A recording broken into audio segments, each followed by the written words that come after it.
1950, la fundación del Colegio de Abogados de Guayaquil, por Dr. Armando Cruz Bahamonde.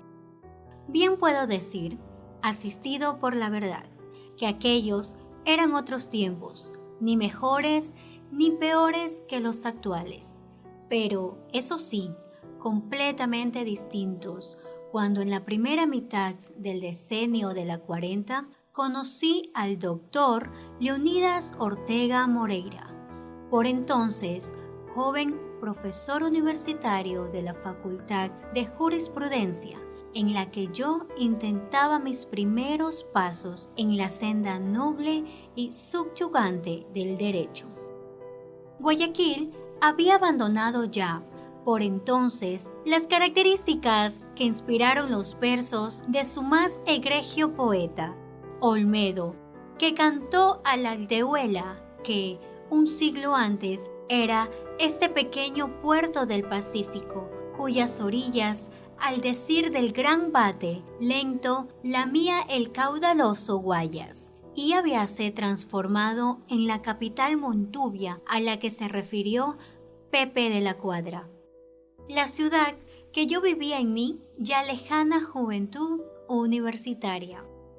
Eran aquellos tiempos en los que veíanse a los guayaquileños y guayaquileñas caminar calmadamente por los amplios y bien aireados portales, protegidos del sol tropical y ardiente por las toldas que los comercios aún colgaban frente a sus tiendas.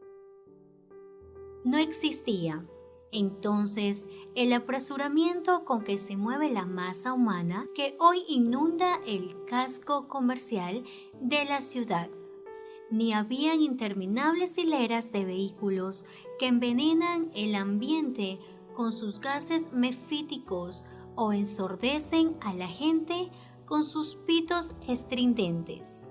En atroz atentado contra la salud física y mental de los habitantes de esta hoy grande, enorme y paciente ciudad de Guayaquil.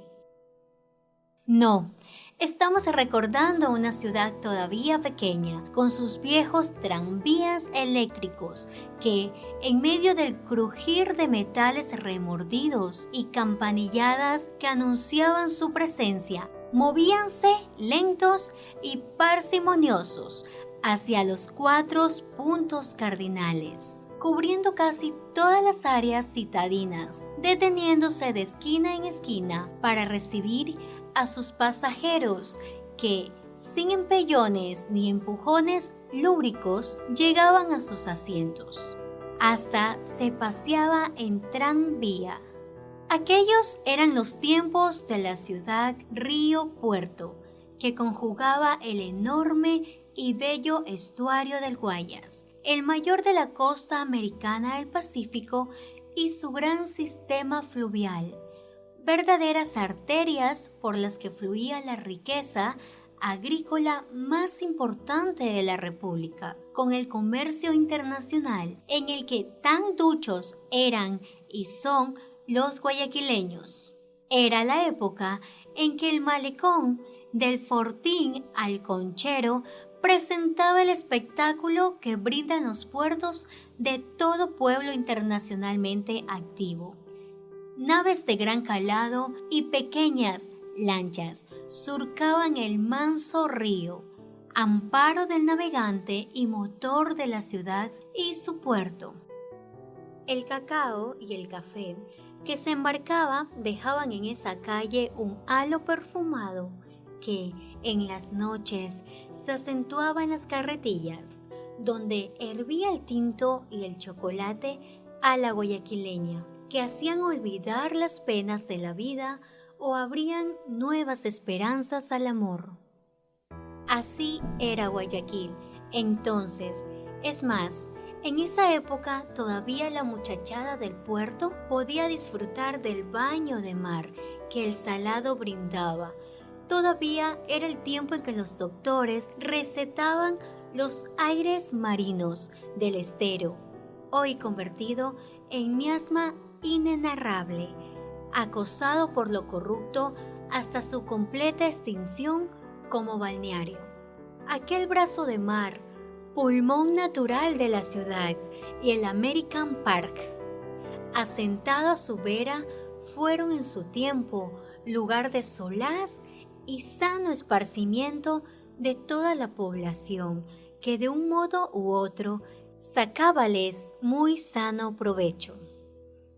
En los tiempos que recuerdo, aún nos apagaba el eco de la voz clara y retumbante de Berta Singerman, que, desde el escenario del Teatro Olmedo, también, ya ido, hizo sentir a los guayaquileños cuán bella puede ser la poesía, cuán adentro del alma humana puede calar el verso bien dicho, la rítmica tonada que canta a la ilusión del amor apasionado, o el retumbante sonar de las sílabas que encarnan el tronar de los cañones y el galopar heroico de las cabalgaduras con que los libertadores coronaron las cumbres de los Andes.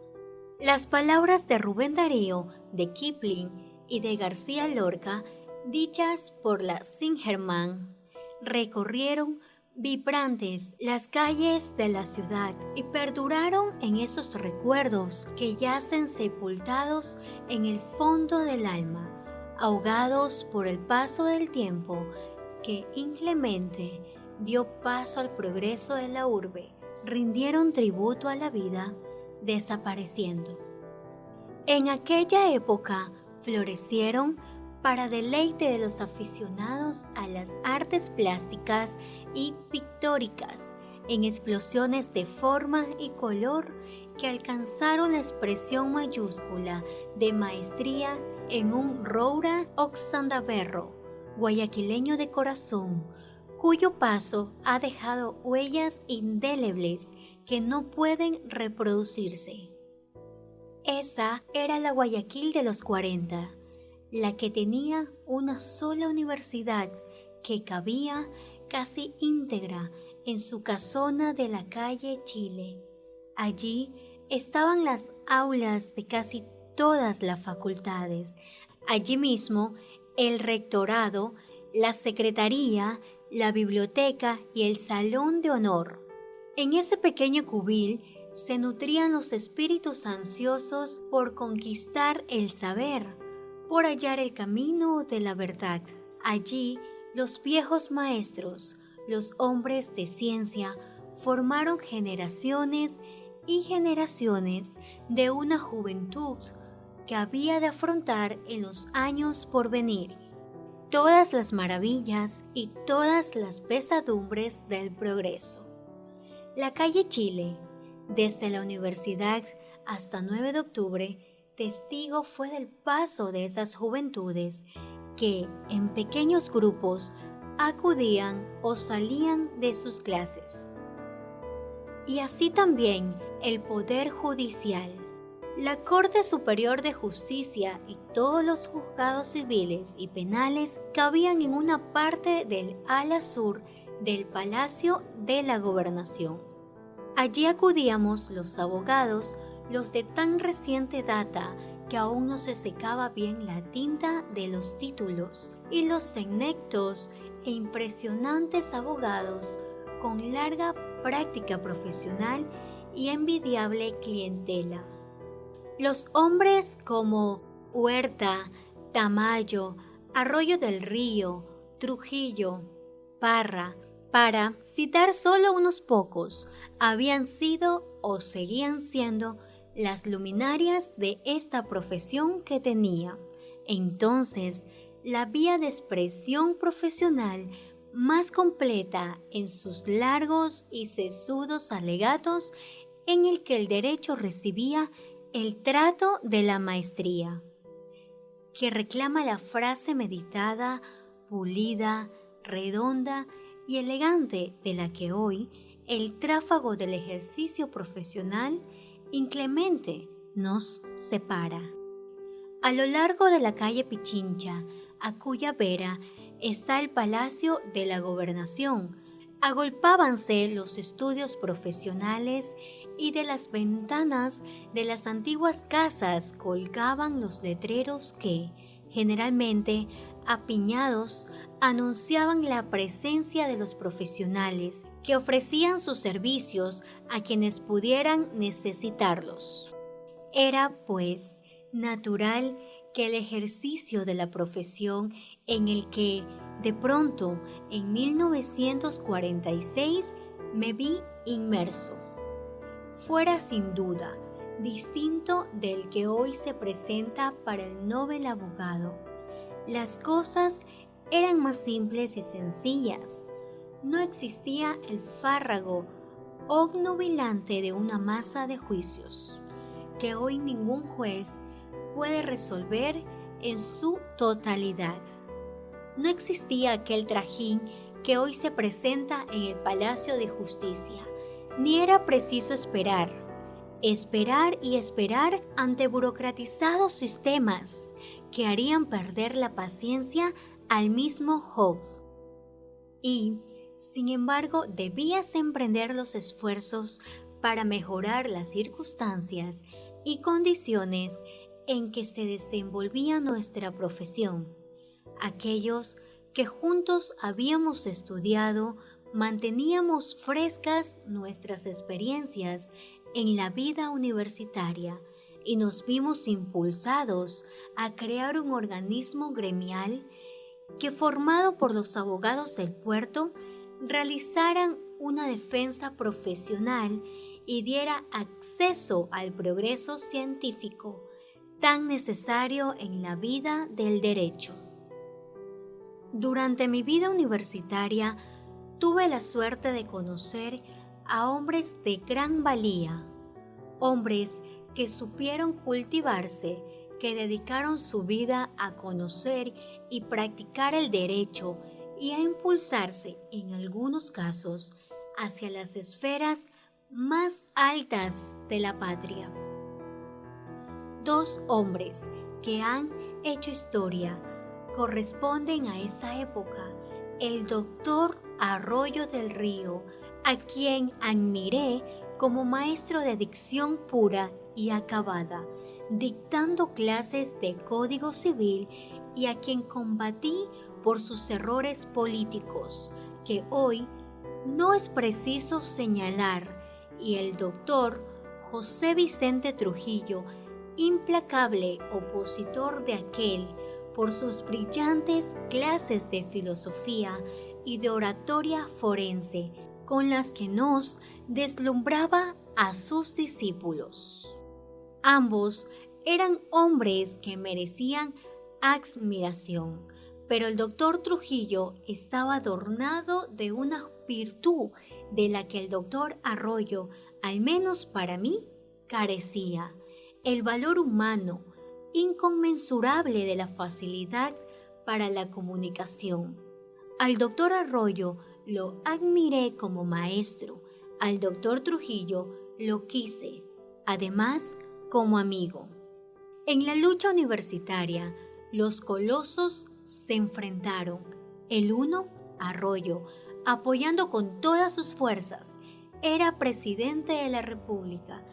La relación del doctor Teodoro Maldonado Carpo como rector de la universidad, y el otro, Trujillo, enfrentando la elección.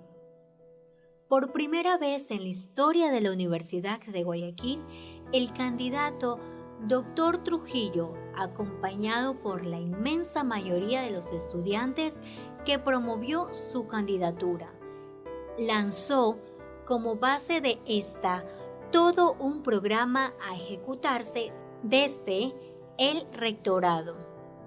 Durante esta magnífica campaña, en la que brilló a gran altura la figura del doctor Trujillo, tuve la oportunidad de conocer de cerca al doctor Leonidas Ortega Moreira, en ese tiempo ya profesor de la facultad.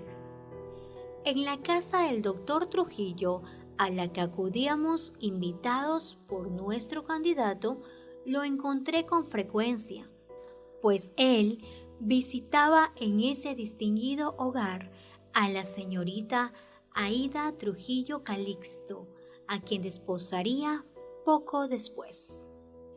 La dura campaña por el rectorado universitario, pese al esfuerzo realizado y a los méritos indudables del candidato, concluyó con la derrota del doctor Trujillo y la reelección del doctor Maldonado.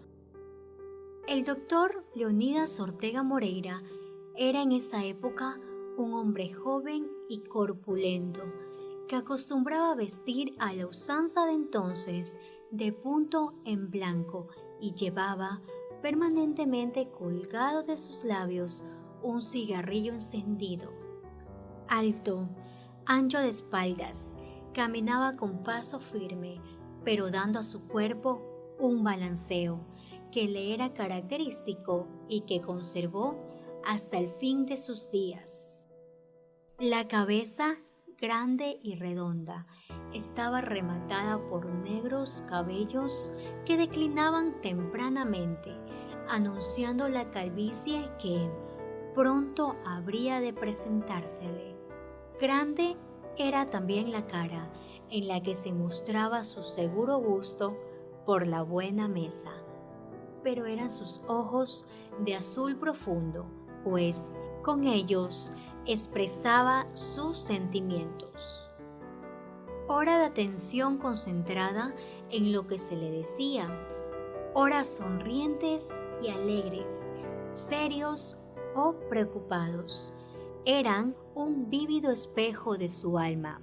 Hablaba con cierta parsimonia, remarcando bien las palabras, como apreciando el valor de cada sílaba, con voz clara y armoniosa. Mantenía hacia todos una actitud amistosa, gentil y suave, pero nunca lo vi en intimidades con nadie, salvo sus familiares más allegados. Aunque no fue mi profesor, jamás me negó el beneficio de una consulta profesional. Hombre de memoria prodigiosa, disfrutaba con fruición la discusión sobre temas de derecho, de modo que en cuantas ocasiones acudí a su despacho, en mis años mozos, en procura de una solución adecuada a algún problema jurídico, obtuve siempre su atención y dedicación al tema, como si ese fuera el asunto profesional que más le interesara. Hombre de profunda fe en los esquemas simples, didácticos, creía en la ley y en sus textos, más que en los grandes tratadistas de los que tenía llena su biblioteca.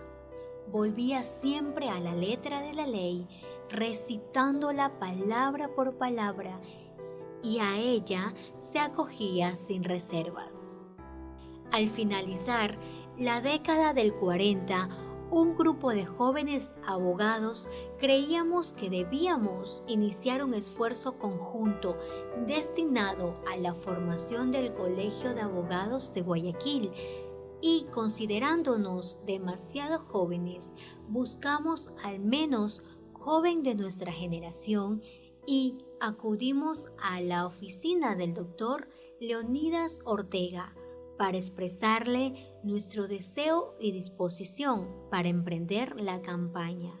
Pues expresamos al doctor Ortega que no era posible que Guayaquil no tuviera un colegio de abogados que, no solo por defensa profesional y por la cabida que debía de darse a los conocimientos de las ciencias jurídicas, sino por el necesario control de la ética profesional que un organismo de esta clase debía tener.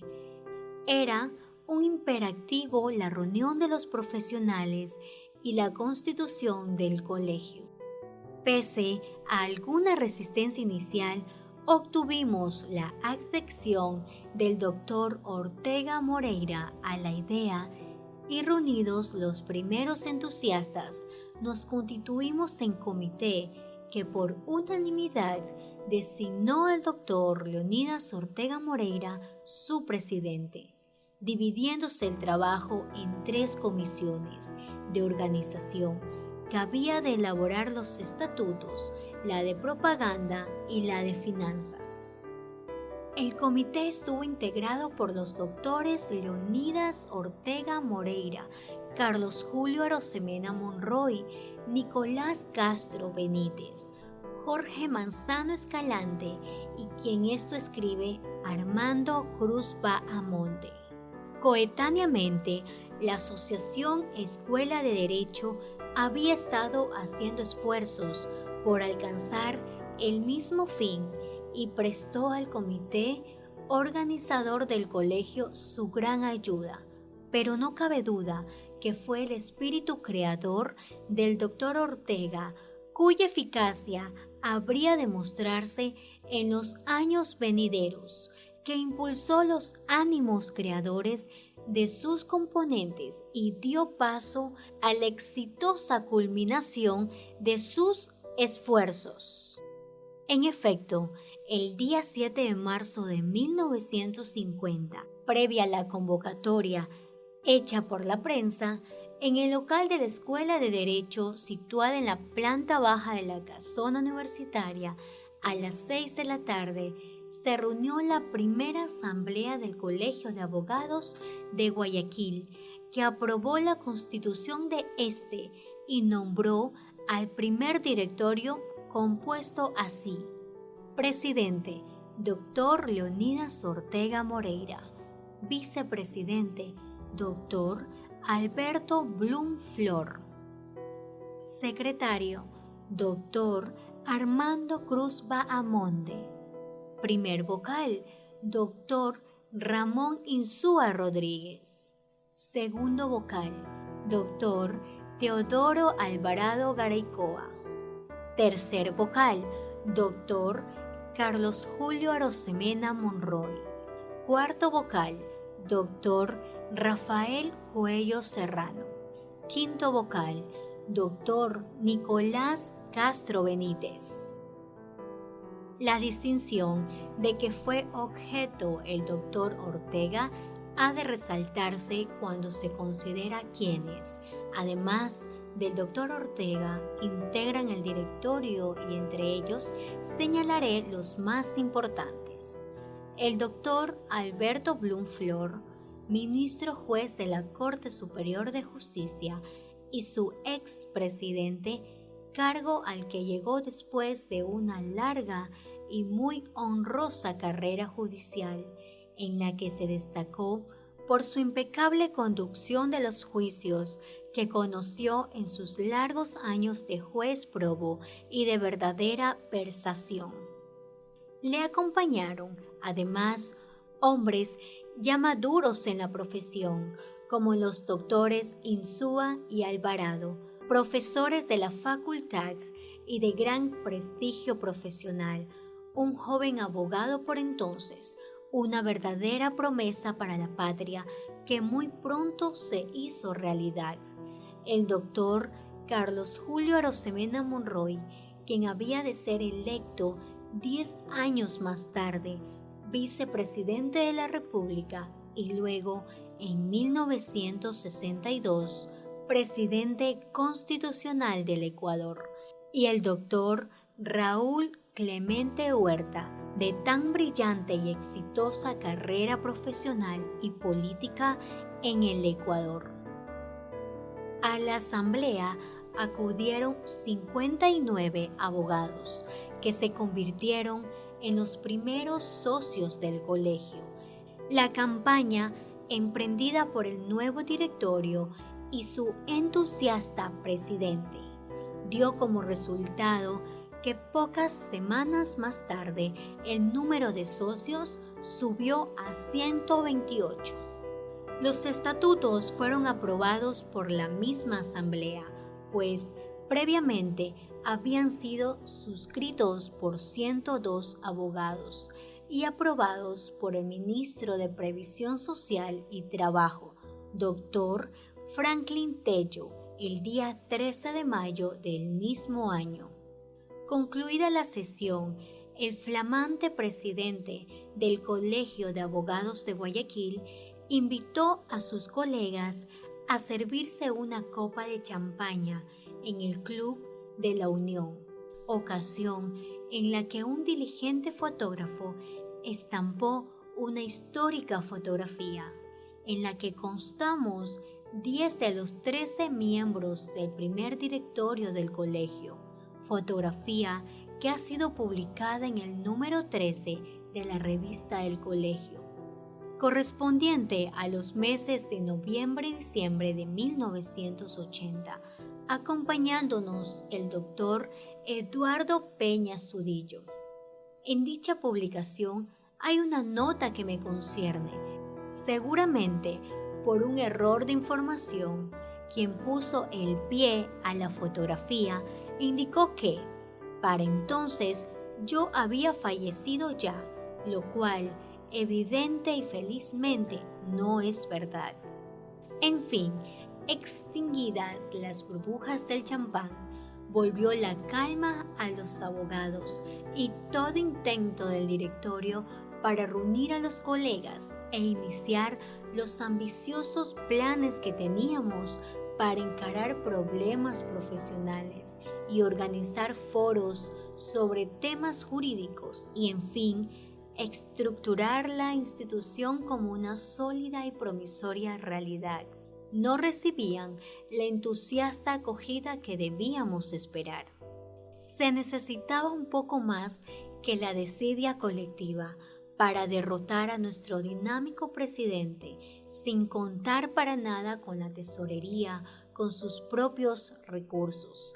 Alquiló un amplio local situado en la calle Pedro Carbo, número 609, con 2 amplios balcones con vista a la Plaza de San Francisco. Este local, que atrajo la atención de muchísimos abogados, fue inaugurado al mediodía del sábado 22 de abril de 1950, fecha desde la que el colegio dispuso de un amplio local en el que tenía una sala en la que bien cabían algo más de 100 personas, otros salones y oficinas. Luego de la inauguración, el presidente brindó un exquisito almuerzo criollo, después del cual se iniciaron juegos de salón entre los concurrentes. En el acto inaugural del local social, el doctor Ortega pronunció un breve discurso de bienvenida a los socios, del que reproduzco estas palabras, que, creo, deben permanecer presentes en los abogados de hoy, de mañana y de siempre. Hace mucho que venía sintiéndose la necesidad de un cenáculo donde serena y tranquilamente los jurisconsultos de la ciudad pudieran plantear y resolver los arduos y complicados problemas del derecho, de un organismo que como fin primordial tuviere la realización de los dictados de la moral en las actuaciones del foro y de una entidad que desarrollara y estimulara la solidaridad entre los abogados y contribuyera a darle más respeto, más dignidad y más consideraciones a la noblísima profesión de la abogacía. Esa realidad tan anhelada y tan querida no solo por los abogados, sino por toda la sociedad, ya tiene, como lo veis, en el Colegio de Abogados de Guayaquil, vigorosa y espléndida existencia. La parte científica de la nueva institución fue atendida incesantemente, con mucho éxito, no solo que distinguidos abogados de la ciudad, como los doctores José Vicente Trujillo, Carlos Puig Vilazar, Ramón Insúa Rodríguez y muchos otros más, fueron invitados a dictar conferencias sobre temas jurídicos, sino que en foro abierto se conocieron y discutieron fallos pronunciados por la Corte Suprema de Justicia, presentando cada quien sus observaciones y comentarios. Estas reuniones se efectuaban los viernes por las noches y con frecuencia acudían al auditorio jóvenes estudiantes de la universidad y algunos curiales y funcionarios no profesionales de la función judicial. En todas estas actividades científicas y en las sociales que se producían casi todos los sábados al mediodía, la figura del doctor Ortega se destacaba en lo uno y en lo otro, sea por su acertada y eficaz dirección de los debates o por la gentil generosidad con la que contribuía a los agasajos sabatinos. En la actividad del colegio que iniciamos en 1950, todos nos sentíamos como parte de una gran familia. Todos nos conocíamos bastante bien y éramos amigos. Y al calor de un trago bien venido o del sabor de un plato bien servido o luego de las discusiones académicas, borrábanse roces que la profesión trae consigo y, a su vez, surgieron los sentimientos de amistad y solidaridad que humanizan el ejercicio de una legal y eficaz defensa de los intereses a nosotros confiados, eliminando la rígida alusión al contendiente, para dar paso más bien a la luminosa discusión sobre el derecho, siguiendo así el consejo que con frecuencia oíamos del doctor Ortega Moreira. No pierda usted su tiempo ni malgaste sus energías en preferir o contestar agravios. Dedíquelos a expresar su verdad fundada en la ley y el derecho. La actitud amistosa se extendía no solo a los colegas. Frecuentemente participaron en las reuniones académicas y sociales muchos curiales y colaboradores de la función jurisdiccional que no eran abogados. Entre ellos, recuerdo con particular afecto a don Eduardo García, el secular registrador de la propiedad, cuya extraordinaria memoria y su conocimiento del registro a su cargo permitían que facilitara en grado sumo las necesidades de la profesión en cuanto a títulos, inscripciones y certificados, inscribiéndolos o expidiéndolos en brevísimo tiempo. Sin embargo, la vida, como un vendaval, dispersó al grupo que, encabezado por el doctor Ortega Moreira, había logrado formar el Colegio de Abogados, darle vida intelectual elevada y promover entre los abogados un espíritu clasista y sanamente solidario, llamados unos por la política, refrenados otros por la mala salud, apremiados lo más por sus compromisos profesionales o de negocios. El primer directorio, en 1951, entregó la posta. Había cumplido una misión que ni el gran prestigio nacional de Alfredo Vaquerizo Moreno y Carlos Carbo Viteri en 1913, ni la asiduidad de Francisco Ceballos Reire y Carlos Espinosa Ayala en 1935 pudieron lograr. Guayaquil quedó con su colegio de abogados, institución indispensable en toda sociedad civilizada que ha perdurado hasta hoy y que seguirá viviendo mientras la justicia sea la máxima aspiración del hombre, es decir, mientras éste exista. Hoy, a 37 años de distancia, muchos de los que pusieron su esfuerzo y voluntad en crear esta invalorable institución han rendido su tributo a la tierra y a ella han vuelto. Sus espíritus han retornado al infinito, de entre ellos Leonidas Ortega Moreira, el ser que supo comprender la necesidad de la agremiación, el que se convenció que ella era indispensable y le dio a la institución generosa y abiertamente sus esfuerzos. Derecho tiene a que su memoria perdure en el corazón de todos quienes ejercemos la profesión de abogados en esta región de la patria y a los que vendrán en legiones que se renuevan cada día. No podrán olvidar a este hombre que deberá ocupar siempre el lugar privilegiado que corresponde a los benefactores de sus semejantes.